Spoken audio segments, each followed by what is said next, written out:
All right, Carrie. So I would love to start with how did you find food freedom, and what made you reach out and say, you know what?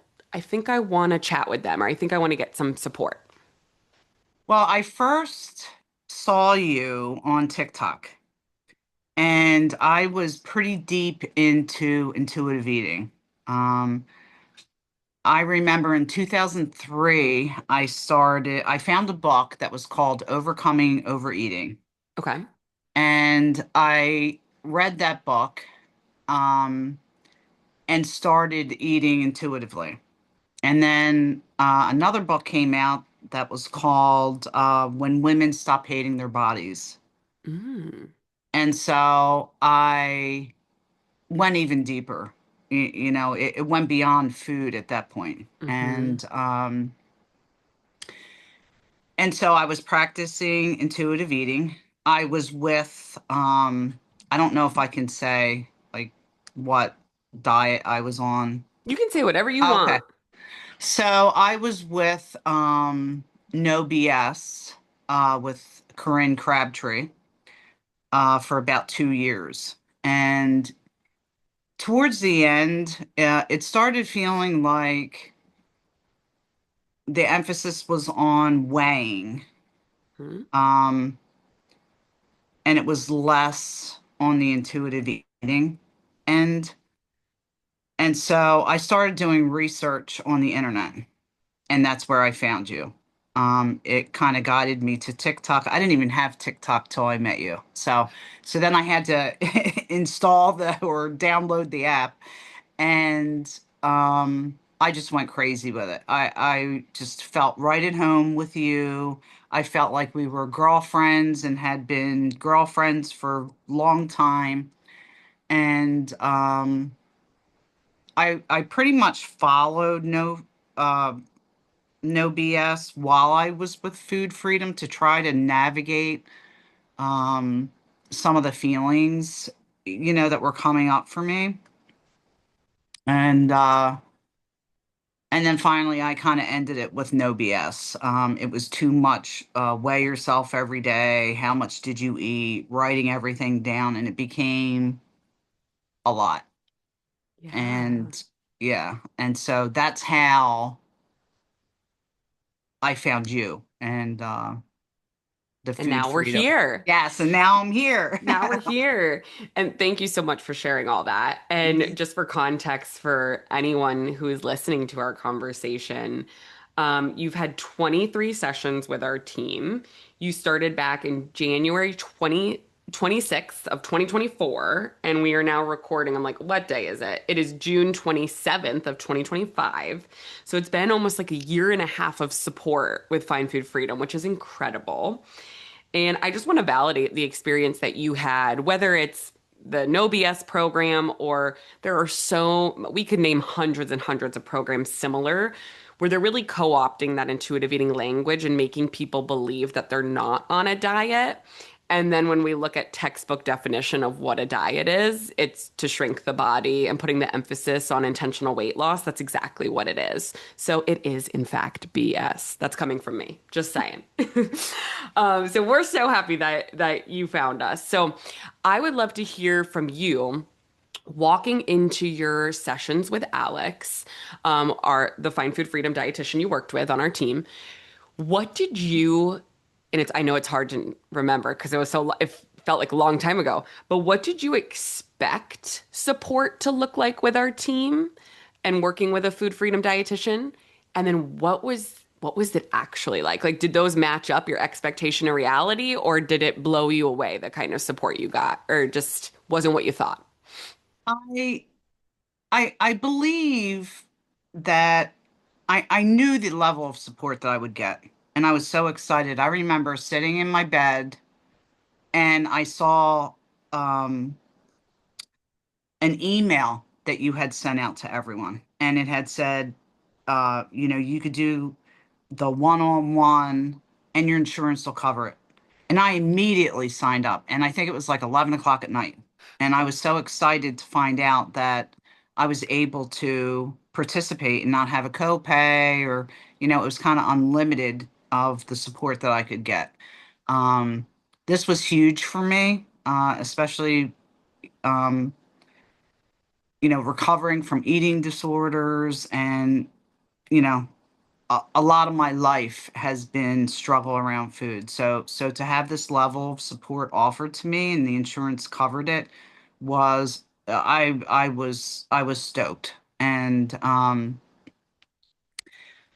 I knew what the level would be of the support that I would have, but I never thought that it would be what it is. I rely on her so much.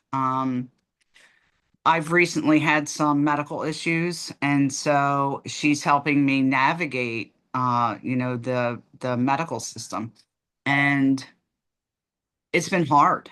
It, Mhm. it's it's been really tricky. And just having her as a sounding board, just going to her and saying, okay, this is what I've been told, this is how I feel, and what do you think? Just having her in my corner. She's like my biggest cheerleader when it comes to, dealing with the medical community. So I'm just so stoked that I have that support. I love how you worded that and brought that up because I think so many times people think when you're working with a dietitian, you're only talking about food, right? Or you're only talking about body image. But what you've just explained is really common when we work with clients, especially longer term, because life happens, right? Shit Right. happens, stuff comes up, and to have that safe non-judgmental, unbiased medical professional, like you said, in your corner and virtually in your pocket, really, when you think Right. about how our support works, it's, I really think it's invaluable. And it makes me so happy to hear that you had these insurance benefits because I think most people have no idea that they have Yeah. these benefits until we tell them, hey, come check because you've had 23 sessions completely free, one-on-one personalized care. It's incredible. Yeah. I mean, it's life changing. Um, especially when, we put so much value on our medical community. Um, and so when we're told that we have to follow a diet, that we have to lose 25 pounds, you want to believe them. Mhm. You want to have that relationship with your medical community, with that team of people that are looking out for your health. And to have someone that's in your corner and going through the trials of, okay, I'll give you an example. I was told that I had to remove sugar from my diet. I removed sugar from my diet, and it was kind of like an experiment because in my mind and soul I had to be sure, because of the severity of the diagnosis, I had to be sure that I was doing the right thing. Mhm. And she was with me through it. She didn't judge me. She never told me, "Oh, you're crazy for doing that."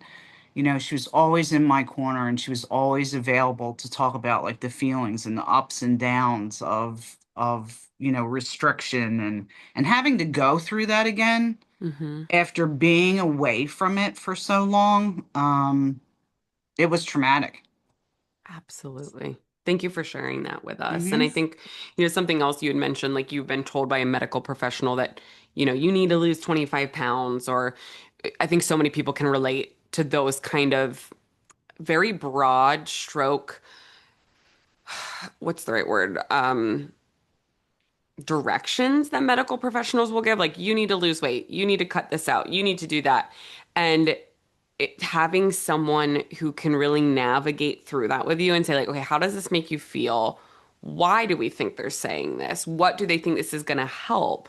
And so much of the medical community is weight centric, right? We know this. Our Yes. PCPs, our OTs, our PTs, and even dietitians. And I talk about this all the time is that personally, not my entire team, but personally as a dietitian, I was trained in diet culture to restrict people, to cut, to make them smaller. And so to have a weight inclusive weight neutral provider in your corner that's not going to jump to intentional weight loss as the end all be all, fix all, cure all, and say, okay, what behaviors can we look at, right? From, like you said, no judgment, no shame, just being there for you. So that's incredible to hear that that's been your experience thus far with our team. Oh yeah. So one thing you said it's been life changing, and something I usually ask at the end of the podcast, but now I'm like, okay, I have to ask it now, is how has your life changed working with our team? Because a lot of people walk in and think, okay, intuitive eating, food, period, Right. right? Like it's going to be about food. So how has your life changed since doing this work? Well, working with Alex, not only did we talk about food and how I felt about my body, but just having her support in my back pocket, like you said. I feel like I belong.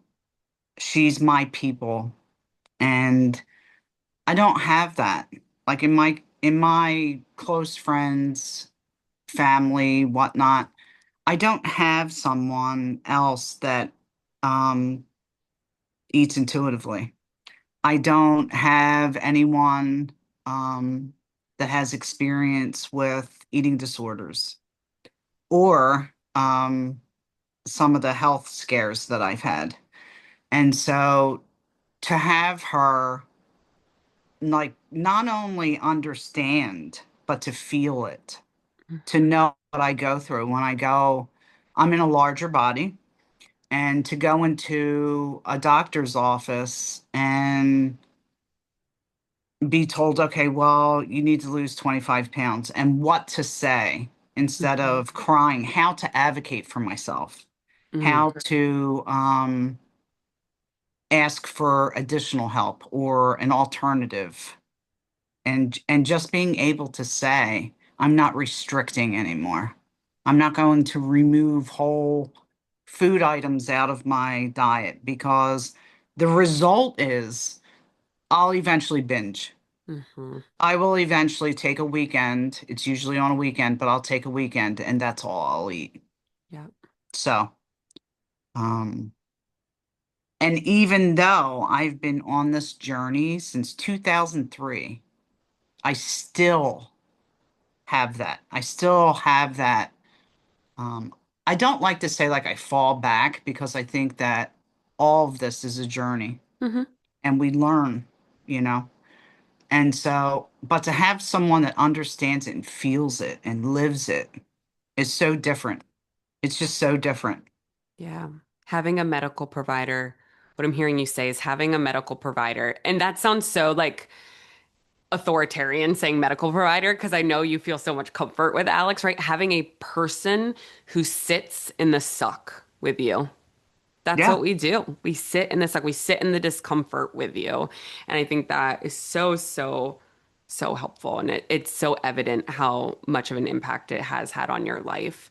So much so that I want to do a little before and after with you. Now, Okay. I hate before and after photos. As we know, that's like diet culture's gold standard, right? We'll see on social media, people will put up like before, after. And I'm like, well, unless you're dead, which I wouldn't wish on anyone, that's not an Right. after photo. That is a during photo because this is just a moment in your life. So the before and afters that we like to do here, I have your new client paperwork pulled up that you had completed on January 26th of 2024 at 10 a.m. Fun fact. You're like, that was so long ago. So we have, pretty extensive paperwork, but the questions that I like to read aloud, and then I want you to just respond to this of like, does that still ring true for you today? Or just like what's coming up for you as you hear this previous version of yourself, how you answered these questions. Okay. So we have two questions that we say like, how would you describe your relationship with food? How would you describe your relationship with your body? And then we have you check pleasant, neutral, or unpleasant. And then we have you describe why for those. So on here for how would you describe your relationship with food, we checked unpleasant. And for why, we said years of dieting, fear of the air quotes, naughty foods. Restriction usually causes me to binge and eat those naughty foods. Yep. You're like, yep. And that's just the way that it is. Mm-hmm. Um, I don't think that that will ever change.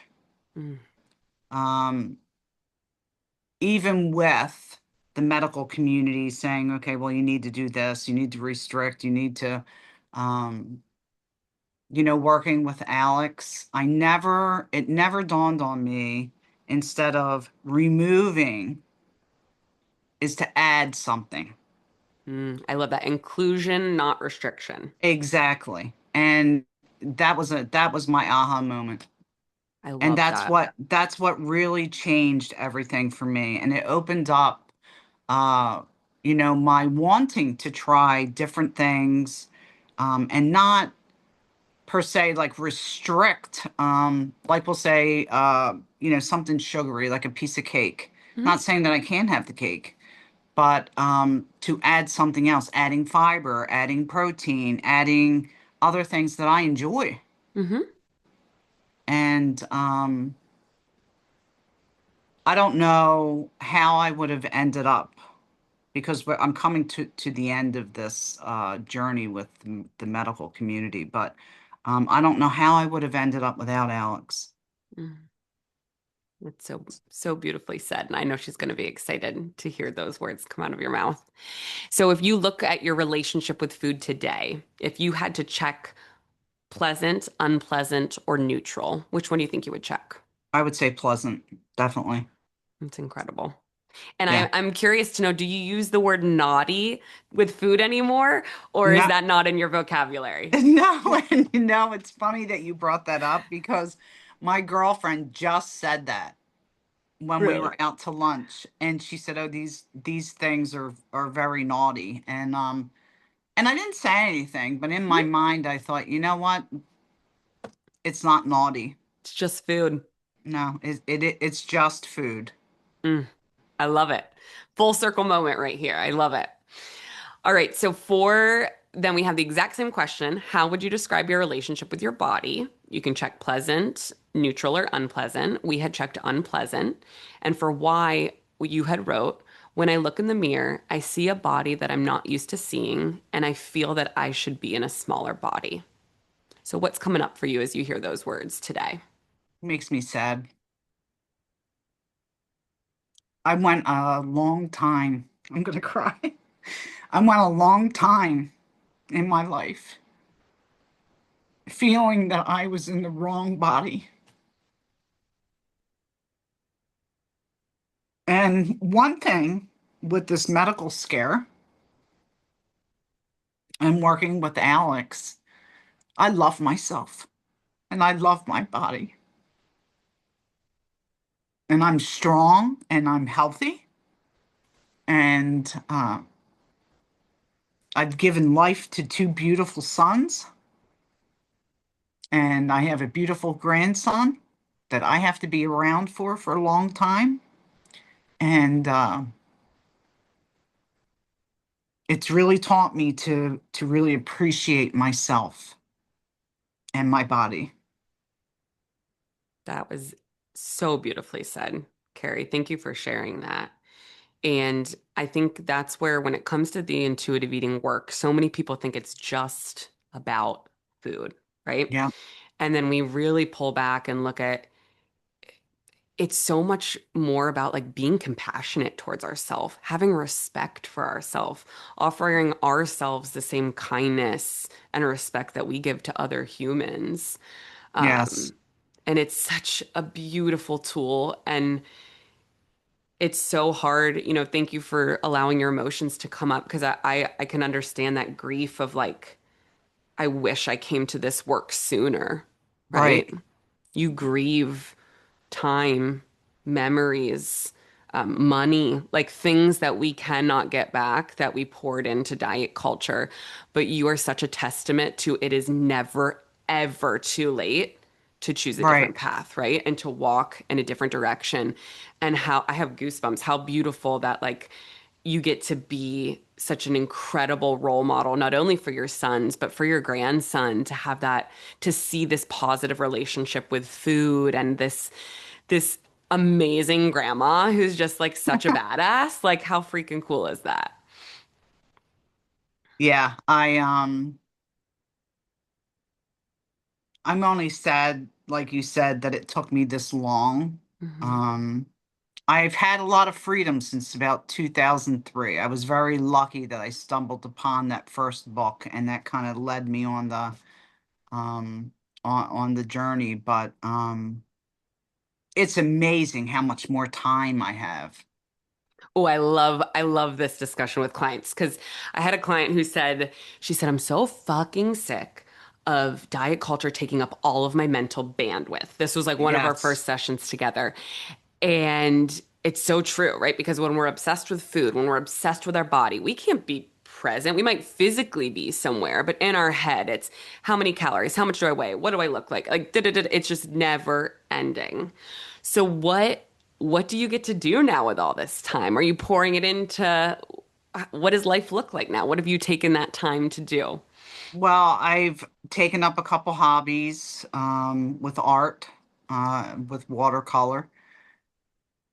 You know, being able to exercise, like go and have a walk and not be on a treadmill and thinking, okay, well, how many calories? How long have I been on here? And wondering ingredients to special diet.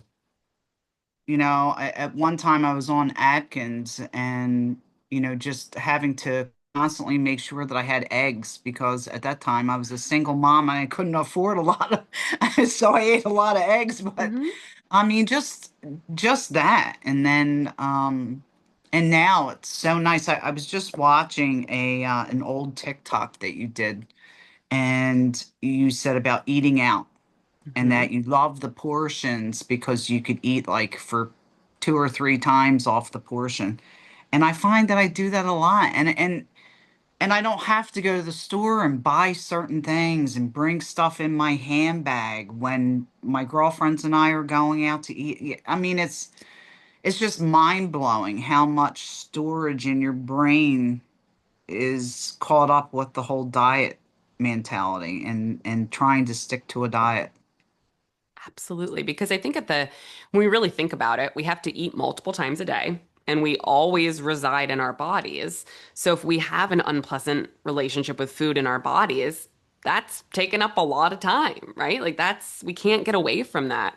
And our relationship with our body is the longest relationship we will ever be in. And so it's important to address it. It's one of the hardest things to address. As you probably know, a lot of shit comes up, a lot of emotions come up, but it's one of the most rewarding. Like I've never really heard anyone do this work and say, I regret this. It's usually like you had said, like, I wish I came to this work sooner. Yeah, I wish, you know, I say to Alex all the time, I would like to work on how to tell people without being insensitive Hmm. to, you know, what they're going through. I had no one. I just stumbled upon a book Hmm. one time, you know. I mean, it was meant to be, but um and then I found you on TikTok. I mean, I didn't even have TikTok. So I think it was Instagram actually was the first one, was Instagram, Gotcha. but I got TikTok just for food freedom. I Oh, mean that makes me so So- happy. I hope you found some other things on TikTok that make you laugh oh because there yeah, are I mean some very creative people on oh TikTok that yeah, I are, it's mean just, I laugh and cry on that app all the time. yeah, I love it. It's good. It's good. Well, it's just incredible to hear your journey. I thank you so much for sharing with us and for your vulnerability. And to just respond what you were saying, I think this is such a normal progression you're going through of now it's like when you find this freedom, when you see how life-changing it's been, you just want to like shout it from the rooftops and tell everyone.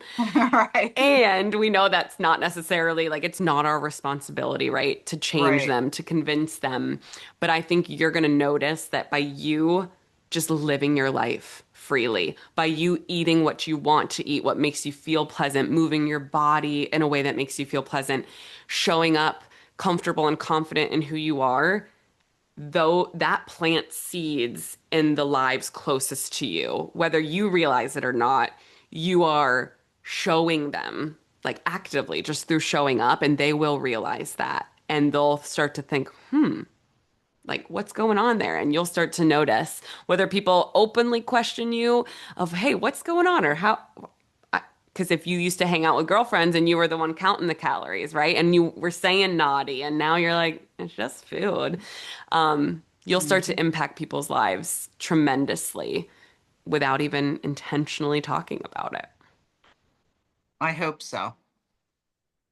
I You hope so. you will. And of course, you're allowed to intentionally talk about it, of course, but I think it'll be cool to see how that continues to spread into the lives around you. So if you Yes. did have, let's say you had a friend or a loved one that came to you and said, "All right, Carrie, I'm thinking about working with Find Food Freedom." What would you say to them and why? Oh, I would be ecstatic. I think I would jump up and down. My son is currently going to Columbia University.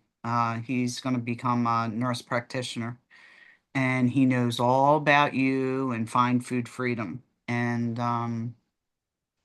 I hope that I make an impact on him because he will touch many lives Mhm, and maybe change the way that he thinks or has been taught to help people. It's just mind blowing. I have to go on record and say that how mind blowing um, some of the recommendations from medical professionals are so wrong. mhm, And that was an experiment. And that was my biggest thing that I wanted to talk to you about with Alex is that she allowed me to do that experiment mhm, and supported me and held my hand through the whole thing and let me go through that, the restriction and then the binge and then how I felt and then mhm, dealing with that and through the whole thing. And there's a lot of people that are dealing with blood sugar. Like that's the big thing is insulin mhm. resistance and diabetes. And just the other day I had someone say, how can you eat cheesecake for lunch? And it just really needs to be, people need to know that there's alternatives, that there is food freedom, Mhm. I mean, really. So yeah, so if somebody was to come to me and say, oh, this is what I found, I would be ecstatic. Well, that's great to hear. And hopefully there'll be someone someday that sends you a TikTok and be like, "Have you seen this chick?" And you're like, "Oh yeah, I know her." Well, that's how I feel. I feel like I know you because I watch you so often. So, You do. You know what we stand for. And I can't thank you enough, Carrie, for being here to share your story because I can talk about food freedom all day, which I do, on the internet, but hearing from people that have been through it, that are actively going through the journey, that are getting support from our team, it's invaluable for people to hear that and to feel seen by your story, right? To feel connected to your story because so many people can relate. And hopefully your story can give them the courage to reach out and get support. So thank you so yes. much. Well, thank you because without you, I would have never been connected with Alex as well. And so not only are you funny and entertaining, but I love your messages and I always look forward to new information coming from you and I wish you all the best.